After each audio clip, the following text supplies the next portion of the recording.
Nahukmo ang tuong nga bahin sa atop sa inilang 650 anyos na Ming Dynasty Tower sa Fenyang County sa nasod sa China sa nilabay nga Mayo 20 oras sa nisbutang lugar sumapa sa lokal nga mga opisyal sa Maong County. Dali usa maghihikay sa lokal nga otoridad ang investigasyon kabahin sa insidente.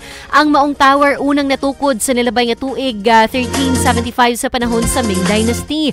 Usa kabahin sa mga building ang gingong nadaot sa 1853 sa panahon sa Qing Dynasty ug gipaayo kini huban sa 150 ka tuig sa nilabay nga 1995. Sa nilabay nga tuig 2023 gihimo usab ang proyekto alang sa restoration sa ilang historical nga structure ug natapos kini sa Marso tuig 2024.